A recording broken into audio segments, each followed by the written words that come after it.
नमस्कार दोस्तों, आज हम सॉल्व करेंगे 2021 का जो पेट एग्ज़ाम हुआ था उसका शिफ्ट 2 का जो जीएस का पेपर था और कुछ हिंदी के क्वेश्चन थे उनको सॉल्व करेंगे।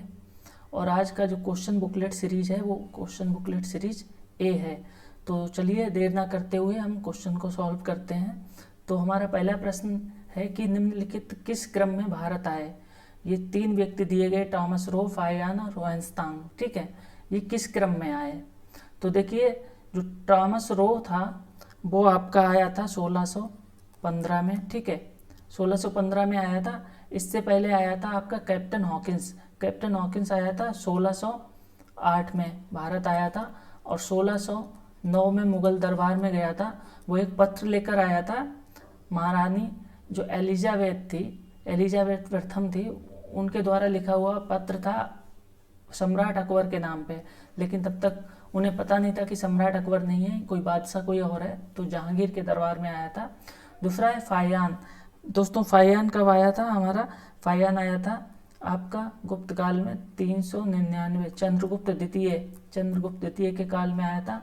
और अगला है होन्स्तांग। ये आया था आपका, कब आया था दोस्तों, 630 ईस्वी में आया था, 630 ईस्वी में। और इस समय हर्षवर्धन का शासन था उत्तरी भारत में। ठीक है, तो लगा लेंगे किस क्रम में आए।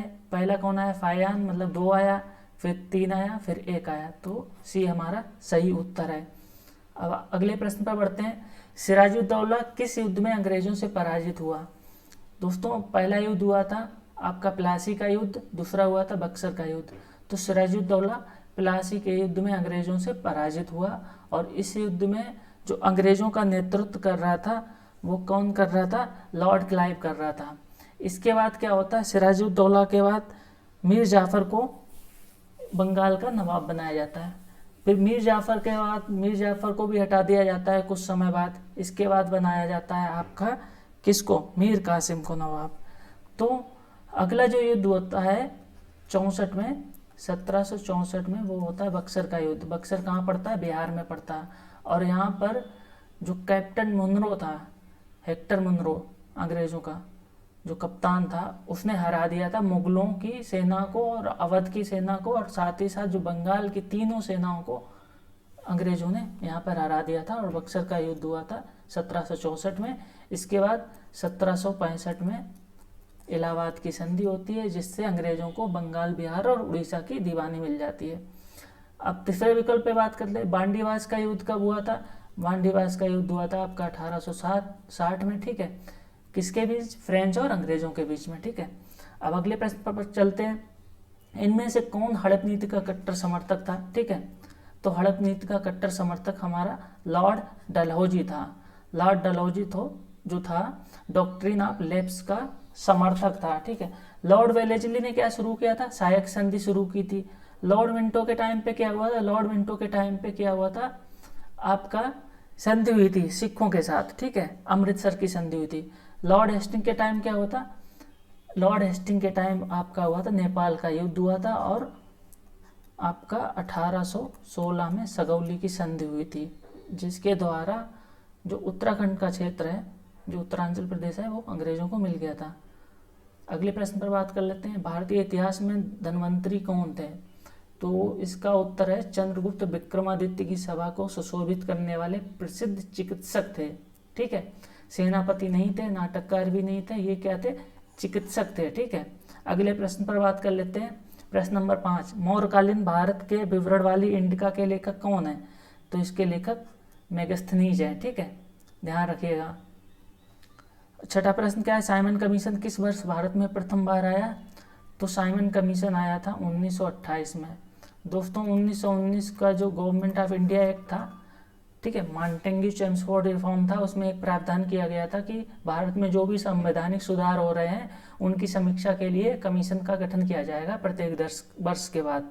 लेकिन ये जो कमीशन था 2 वर्ष पहले ही 1927 में गठित कर दिया गया था, और ये आया था 1928 में। और इसमें सभी जो सदस्य थे वो सारे गोरे थे, इसलिए साइमन गो बैक के नारे लगाए गए।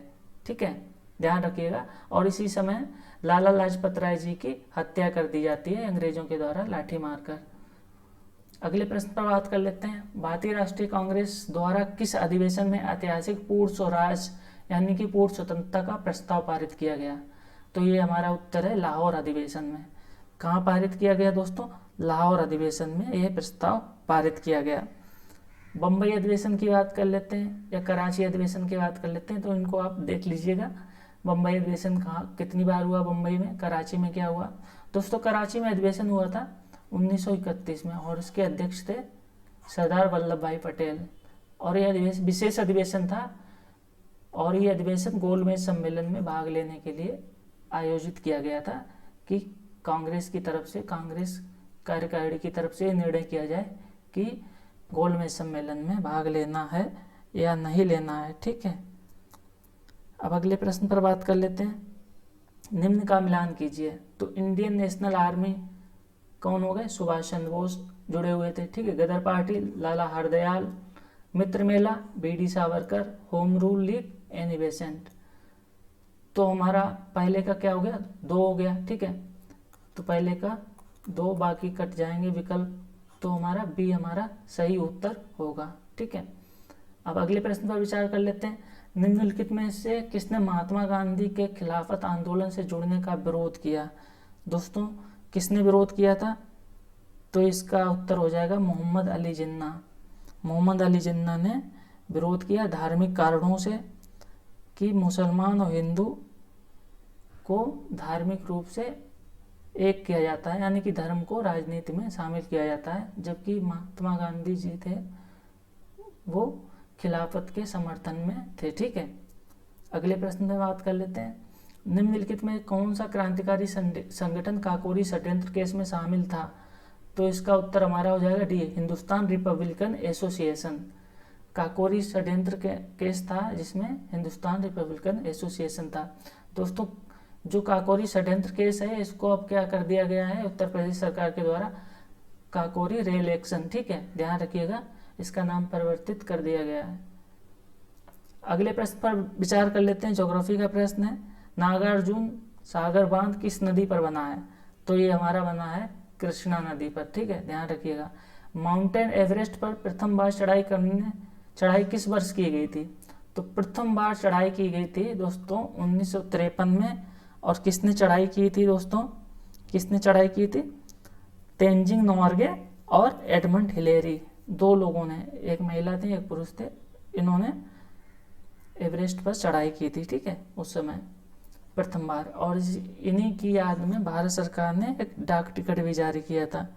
ठीक है, तो माउंट एवरेस्ट की ऊंचाई कितनी है? 8,848 मीटर। याद रखिएगा, विश्व की सबसे लंबी चोटी है और ये कहाँ पड़ती है? नेपाल में।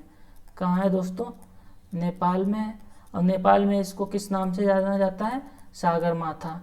ठीक है, सागर माथा के नाम से जाना जाता है, ध्यान रखिएगा। लेकिन तिब्बत में इसको क्या बोलते हैं? चोमोलुंगमा। ठीक है, तिब्बती लोग इसको चोमोलुंगमा बोलते हैं, ध्यान रखिएगा। अगले प्रश्न पर बात कर लेते हैं। भरतपुर में स्थित पक्षी अभ्यारण्य या राष्ट्रीय उद्यान का नाम क्या है? तो ये हो गया हमारा विकल्प सी, केवलादेव घाना राष्ट्रीय उद्यान है। ये पक्षी अभ्यारण्य भी है और राष्ट्रीय उद्यान भी है। ठीक है, यहाँ से साइबेरिया से पक्षी काफ़ी माइग्रेट करते हैं, तो इसलिए प्रसिद्ध है। ठीक है, अगले प्रश्न पर विचार करते हैं। भिलाई इस्पात संयंत्र के लौह अयस्क का स्रोत क्या है? तो भिलाई कहाँ पे है दोस्तों? छत्तीसगढ़ में है। ठीक है, छत्तीसगढ़ में है आपका। और डल्ली राजहरा जो अयस्क क्षेत्र है जहाँ पे माइनिंग होती है वो इसका स्रोत है, लौह अयस्क यहाँ से मिलता है। और जो लौह अयस्क का जो निर्यात है वो जापान को जाता है, यहाँ मैक्सिमम जापान को। कहाँ से? विशाखापट्टनम बंदरगाह से होकर भेजा जाता है। ठीक है, ध्यान रखिएगा। अगले प्रश्न पर विचार कर लेते हैं। दिए गए दर्रों और उनके स्थानों का कौन सा जोड़ा सही नहीं है? तो दोस्तों पहला, दूसरा और तीसरा सही नहीं है, जबकि चौथा सही है हमारा। नाथुला, जेलेपला ये कहाँ पे? सिक्किम है। बाकी जो दिए गए हैं ये कहीं ना कहीं अलग अलग हैं, जैसे लिपुलेख आपका उत्तराखंड में है। ठीक है, नीति पास भी उत्तराखंड में है। तो ध्यान रखिएगा, ये विकल्प 4 जो है हमारा सही है और इसी के साथ डी हमारा सही उत्तर है। ठीक है, अगले प्रश्न पर विचार कर लेते हैं। किसके बढ़ने के फलस्वरूप निजी निवेश में वृद्धि की अधिक संभावना रहती है? तो बताइए दोस्तों, किसके बढ़ने के फलस्वरूप? ब्याज दर बढ़ जाएगी तो क्या निजी निवेश बढ़ेगा? बिल्कुल नहीं बढ़ेगा। जो पूंजी है महंगा हो जाएगा, ठीक है, लोग कम ब्याज लेंगे, ऋण कम लेंगे। शेयरों की कीमत बिल्कुल नहीं है, शेयरों की कीमत घटना या बढ़ना भी सही नहीं है। तो नई पूंजी पर अनुमानित प्राप्तियां जो है हमारा सही उत्तर है, यानी कि expected yield on new capital, ये हमारा सही उत्तर है, ठीक है। अगले प्रश्न पर विचार करते हैं। भारत की राष्ट्रीय आय का आकलन करने वाली संस्था कौन सी है? तो डी हमारा सही उत्तर है, केंद्रीय सांख्यिकी संगठन, ये राष्ट्रीय आय का आकलन करती है। वित्त मंत्रालय क्या करता है? भारत का वित्त मंत्रालय आपका राजकोषीय नीति तैयार करता है। क्या? राजकोषीय, ठीक है, यानी कि बजट तैयार करना। नीति आयोग क्या है? जो विभिन्न योजनाएं हैं उनका समन्वयक है, ठीक है, योजनाएं में, ठीक है। आरबीआई क्या है? आरबीआई हमारी मौद्रिक नीति तैयार करती है और मौद्रिक नीति प्रत्येक 3 माह में आती है, ठीक है, प्रकाशित की जाती है। अभी 2 माह में प्रकाशित होने लगी है, ठीक है, ध्यान रखिएगा। अगले प्रश्न पर विचार कर लेते हैं। सेवा क्षेत्र का दूसरा नाम क्या है? तो जो हमारा तृतीय क्षेत्रक है वही सेवा क्षेत्रक है। द्वितीय क्षेत्रक क्या है? विनिर्माण, उद्योग वगैरह, वो आ जाएंगे द्वितीय क्षेत्र। प्राथमिक क्षेत्र में क्या आ जाएगा? आपका कृषि आ जाएगा, ठीक है, और आपका आ जाएगा खनन, माइनिंग वगैरह, फिशिंग वगैरह, ये सारी चीज़ें प्राथमिक में आ जाएंगी। तो भारत में अगला प्रश्न क्या है? 19वां प्रश्न है, भारत में श्वेत क्रांति के जनक के रूप में कौन जाना जाता है? तो डॉक्टर वर्गीस कुरियन थे, ये श्वेत क्रांति के जनक थे, ठीक है। जबकि भारत में एम.एस. स्वामीनाथन है, वो क्या है? आपका हरित क्रांति के जनक माने जाते हैं। हरित क्रांति कब हुई थी? 1967-68 में हुई थी। बलवंत राय मेहता कौन है? बलवंत राय मेहता जो है पंचायती राज व्यवस्था के जनक माने जाते हैं। भारत में पंचायती राज व्यवस्था, इन्होंने क्या किया था? त्रिस्तरीय मॉडल सुझाया था कि जो पंचायती राज व्यवस्था है उसके 3 स्तर होने चाहिए, ठीक है। अगले प्रश्न पर विचार कर लेते हैं। भारत में आर्थिक सुधार 1991 के दौरान प्रधानमंत्री कौन थे? तो हमारे जो प्रधानमंत्री थे उस टाइम पे बीपी नरसिम्हा राव हमारे प्रधानमंत्री थे और अटल बिहारी वाजपेयी उस समय फाइनेंस मिनिस्टर थे, ठीक है। फाइनेंस मिनिस्टर यानी कि वित्त मंत्री उस समय, सॉरी, डॉक्टर मनमोहन सिंह उस समय वित्त मंत्री हुआ करते, ठीक। तो उस समय वाजपेयी जी की सरकार नहीं थी, प्रधानमंत्री थे बीपी नरसिम्हा राव और वित्त मंत्री डॉक्टर मनमोहन सिंह, ठीक है, ध्यान रखिएगा। अगले प्रश्न पर विचार करते हैं। अगला प्रश्न हमारा क्या है? भारत के संविधान में इनमें से क्या राजसूची में सम्मिलित नहीं है? देखिए, पुलिस व्यवस्था राजसूची में है, कानून व्यवस्था भी राजसूची का विषय है, जेल का प्रबंधन वो भी राजसूची में है, जबकि जो दंड प्रक्रिया संहिता है आईपीसी वो किसके अंतर्गत आती है? संघ सूची में। इस पर संघ ही कानून बना सकता है, यानी कि केंद्र सरकार ही इस पर कानून बना सकती है। अगले प्रश्न पर विचार कर लेते हैं। निम्नलिखित में से क्या भारतीय संविधान की मुख्य विशेषता नहीं है? अर्धसंघीय संरचना बिल्कुल है, ठीक है। स्वच्छ प्रतिबद्ध न्यायतंत्र ये नहीं है। शक्तियों का वितरण ये भी है। लिखित संविधान और संविधान की सर्वोच्चता ये है। दोस्तों, प्रतिबद्ध न्यायतंत्र नहीं है, न्यायपालिका क्या है? स्वतंत्र है, ठीक है। क्या है? स्वतंत्र है, इंडिपेंडेंट जुडिशरी है, तो ये हमारा गलत है। तो विशेषता कौन सी नहीं? बी हमारा सही उत्तर हो जाएगा, ठीक है। अगला प्रश्न क्या है? निम्न में से क्या भारतीय नागरिकों को आर्थिक न्याय प्रदान करता है? मौलिक अधिकार आर्थिक न्याय प्रदान करते हैं? बिल्कुल नहीं करते हैं। मौलिक कर्तव्य भी नहीं करते हैं। जो राज्य के नीति निर्देशक तत्व हैं, ठीक है, ये भारतीयों को क्या करते हैं? क्या करते हैं? आर्थिक न्याय प्रदान करते हैं। दोस्तों, नीति निर्देशक तत्व हमारा सही उत्तर हो जाएगा, ठीक है। अगले प्रश्न पर विचार कर लेते हैं। भारतीय संविधान का कौन सा अनुच्छेद, ठीक है, राज्य सरकारों को ग्राम पंचायतों के आयोजन के लिए निर्देशित करता है? तो ग्राम पंचायतों के गठन संबंधी जो प्रावधान है वो अनुच्छेद 40 में दिया गया है, ठीक है। तो बी हमारा सही उत्तर है। जबकि 44 में क्या दिया गया? समान नागरिक संहिता। इसको याद रखने का सबसे अच्छा तरीका है, इसमें क्या है? 44 मतलब 44। तो यहाँ पे क्या है? समान नागरिक संहिता, समान नागरिक संहिता की बात की गई है। ठीक है, अनुच्छेद 38 में दोस्तों क्या किया गया, अनुच्छेद 38 में क्या किया गया बताइए। अनुच्छेद 38 में बताया गया कि राज्य जो है सामाजिक आर्थिक उन्नति के लिए काम करेगा और आर्थिक न्याय सुनिश्चित करेगा। अनुच्छेद 38 में 46 में क्या किया गया है, 46 में बोला गया है कि जो कमजोर वर्ग के लोग हैं उनके हितों का संरक्षण किया जाएगा। ठीक है, कमजोर वर्ग के लोग कौन है, जो गरीब हैं। ठीक है, ST कम्युनिटी के लोग हैं, उनका क्या करेगा, राज्य संरक्षण करेगा। ठीक है, उनके हितों का संरक्षण करेगा। ठीक है, अगले प्रश्न पर विचार कर लेते हैं। अगला प्रश्न क्या है, त्रिस्तरीय पंचायती राज व्यवस्था का विचार किसने रखा था। तो दोस्तों इसका उत्तर हो गया हमारा ए, बलवंत राय मेहता कमेटी जो थी कब बनी थी, 1957 में। ठीक है, इसने रखा था सर्वप्रथम विचार। फिर आती है अशोक मेहता कमेटी, ये कब बनी थी, 1977 में। इसके 20 साल बाद इन्होंने 2 स्तरीय प्रावधान किया था। ठीक है, पंचायती व्यवस्था का 2 स्तरीय प्रावधान किया था। तो उनको ये दोनों इंपॉर्टेंट है, तो हमारा सही उत्तर कौन सा है, ए। ठीक है, अगले प्रश्न पर विचार कर लेते हैं। बिजली का प्रवाह सर्किट में कब होगा, जब स्विच बंद होगा या स्विच चालू होगा। तो इसका उत्तर है जब स्विच बंद होगा। देखिए, जब स्विच बंद होगा तभी तो प्रवाह होगा। अगर स्विच खुला हुआ रहेगा तो बिजली का प्रवाह नहीं होगा, प्रवाह टूट जाएगा, सर्किट बनेगा ही नहीं। ठीक है, जैसे ये मान लीजिए प्लस और माइनस है। ठीक है, प्लस माइनस है, तो जब इनको जोड़ेंगे नहीं तब तक प्रवाह नहीं होगा। ठीक है, स्विच का प्रवाह नहीं होगा, यानी कि बिजली का प्रवाह सर्किट में नहीं होगा। ठीक है, अगले प्रश्न पर विचार कर लेते हैं। प्रतिरोध की एसआई इकाई क्या है। तो प्रतिरोध की एसआई इकाई हमारा क्या हो जाएगा, ओम। ठीक है, यानी कि रेजिस्टेंट की जो एसआई यूनिट है वो क्या है, ओम है। ठीक है, अगले प्रश्न पर विचार कर लेते हैं। नींबू का खट्टा स्वाद इनमें से किसकी उपस्थिति के कारण होता है। दोस्तों नींबू का खट्टा स्वाद, तो जल्दी जल्दी बताइएगा। सिट्रिक एसिड होता है, एसिटिक एसिड होता है, ऑक्जेलिक अम्ल होता है, क्या होता है, फार्मिक अम्ल होता है। तो इसका हमारा उत्तर हो जाएगा सिट्रिक। जो भी संतरा है, नींबू है, ठीक है, जो भी नींबू कुल के जो फल हैं उनमें क्या होता है, सिट्रिक एसिड होता है, ध्यान रखिएगा आप। ठीक है, आपका जो एसिटिक एसिड किस में होता है दोस्तों, एसिटिक एसिड हमारा सिरके में होता है, जो सिरका होता है उसमें एसिटिक अम्ल पाया जाता है। ऑक्जेलिक अम्ल किस में पाया जाता है, जल्दी से बताइए। ऑक्जेलिक अम्ल आपका टमाटर जो है, टमाटर में ऑक्जेलिक अम्ल पाया जाता है। और आपका फॉर्मिक अम्ल किस में पाया जाता है, बताइए जरा।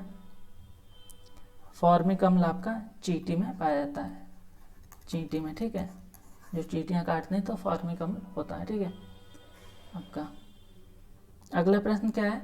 अगला, कर्कटजनक रसायन से उत्पन्न होता है कौन सा, हृदय रोग होता है, मधुमेह होता है, कैंसर होता है। तो इसका उत्तर हमारा सी है।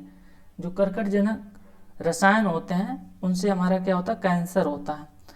तो किस टाइप के जो कर्कटजनक रसायन होते हैं, यानी कि कार्सिनोजेनिक केमिकल क्या क्या है, जैसे आपका यूवी रेज हो गई, ठीक है, परावैंगनिक किरणें हो गई, ठीक है, विनाइल क्लोराइड हो गया, आपका वेल्डिंग का धुआं हो गया, ठीक है, जो वेल्डिंग में काम करते हैं, जो खनन कार्यों में काम करते हैं, लकड़ी का बुरादा हो गया, और एक्सरे और गामा रेज भी आपका क्या है, कार्सिनोजेनिक केमिकल्स हैं, यानी कि कार्सिनोजेनिक तत्व हैं। ठीक है, फिर आते हैं प्रश्न नंबर 30। त्वचा की ऊपरी सतह क्या कहलाती है, एंडोडर्मिस कहलाती है, एपिडर्मिस कहलाती है, चर्म कहलाती है।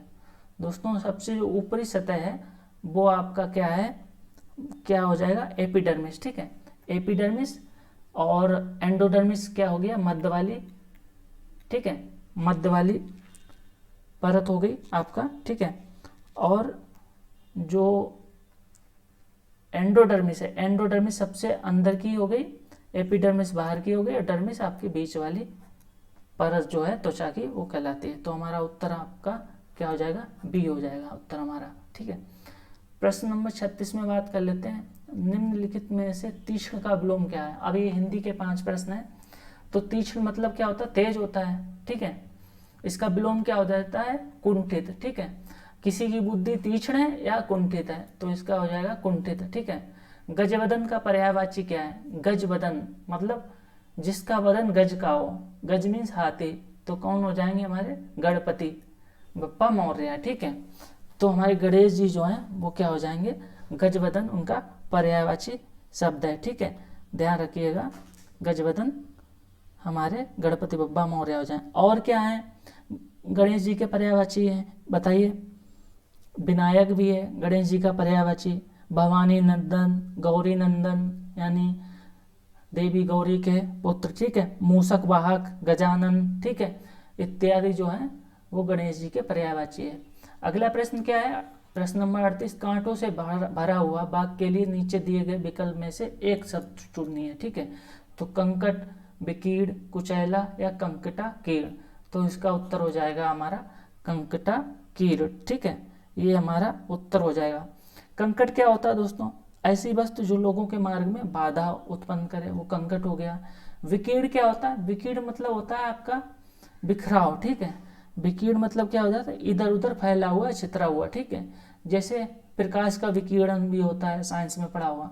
कुचैला क्या होता है, कुचैला मैला कुचैला। ठीक है, पाप करने वाला या पापी कुचैला। ठीक है, तो हमारा सही उत्तर क्या हो जाएगा, डी हो जाएगा हमारा सही उत्तर। ठीक है, अगले प्रश्न पर बात कर लेते हैं। दूध और पानी का पानी करना मुहावरे का अर्थ क्या है।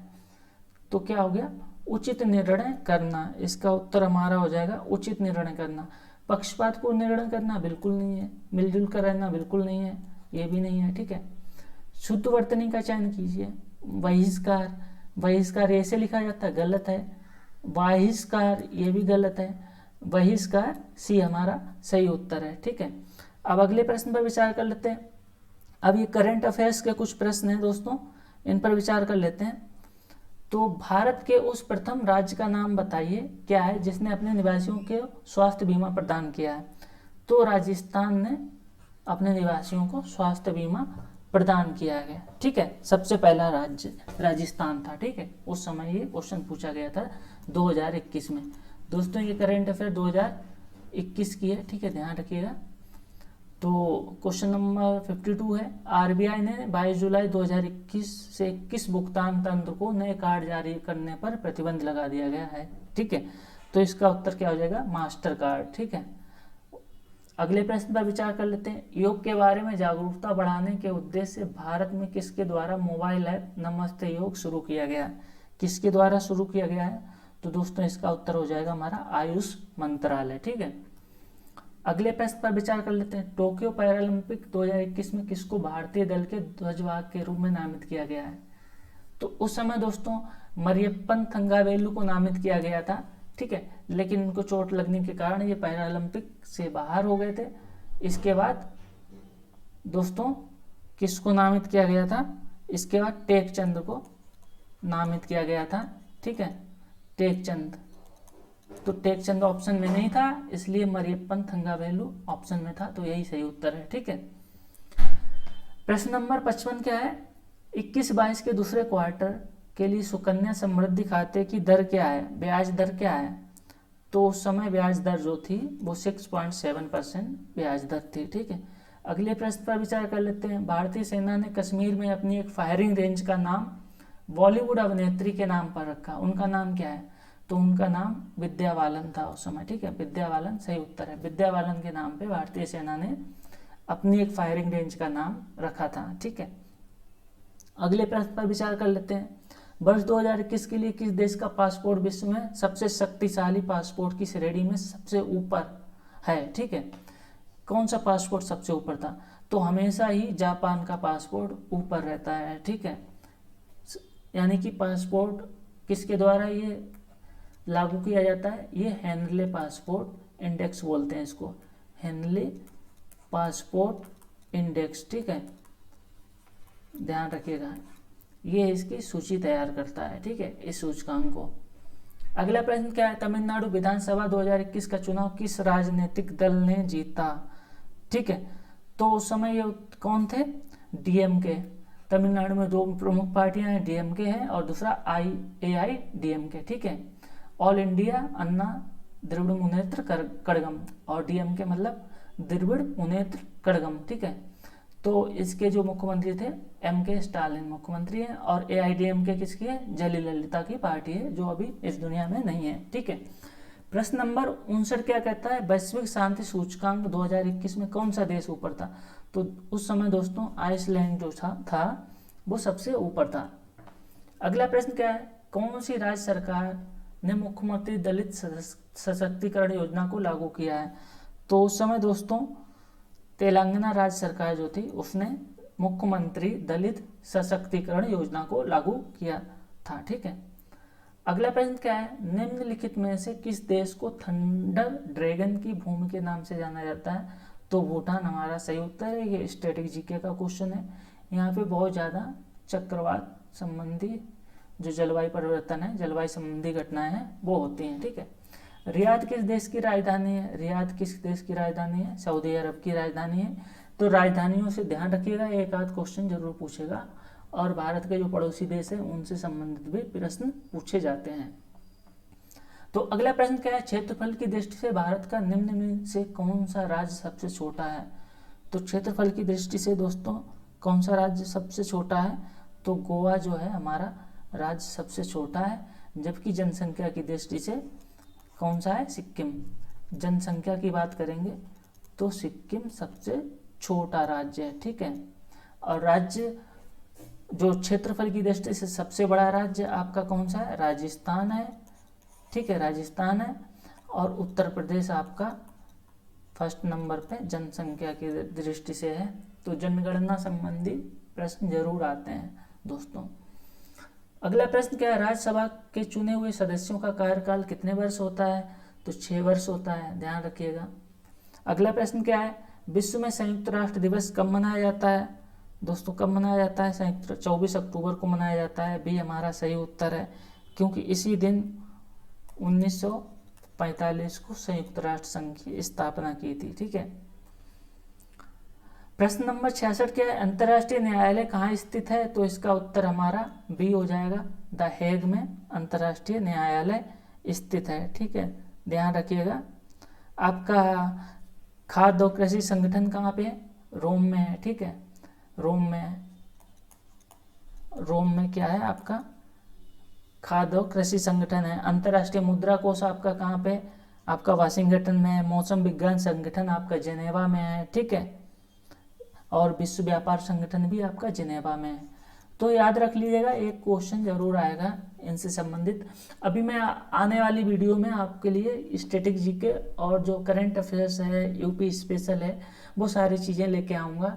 बेसिकली जो यूपी SSC की जो पेड परीक्षा है अक्टूबर में होने वाली है, उसका हम पूरा कोर्स करवाएंगे आप लोगों को। ठीक है, तो हमारे यूट्यूब चैनल पे हमेशा बने रहिए और सारी अपडेट मिलती रहेगी आपको।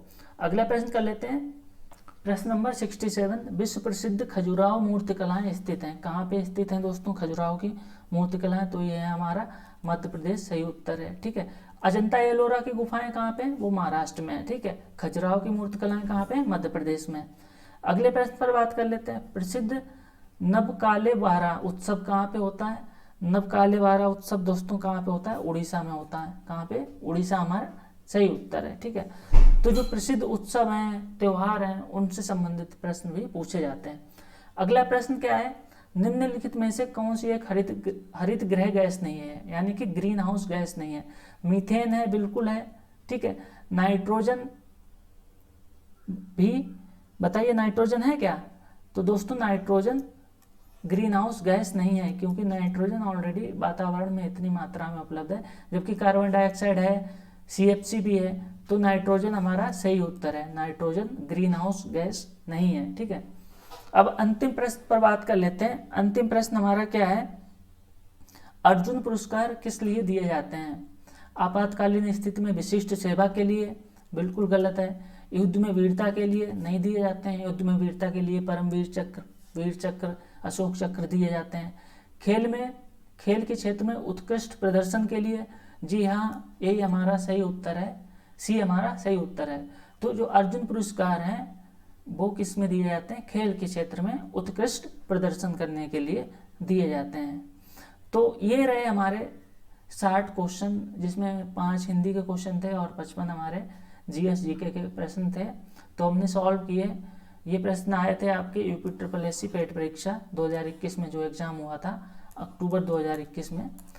उससे संबंधित प्रश्न थे। दोस्तों आने वाला जो एग्ज़ाम है अक्टूबर 2022 में, उसमें जो प्रश्न आएंगे काफ़ी संख्या में प्रश्न यहाँ से फंसने की संभावना है, और प्रश्न अगर नहीं आएंगे इससे तो इससे संबंधित, इससे रिलेटेड प्रश्न जरूर आएंगे। तो बने रहिए हमारे YouTube चैनल पर। अगर आपको वीडियो हमारा अच्छा लगे तो हमारे वीडियो को लाइक करें और चैनल को सब्सक्राइब करें। धन्यवाद।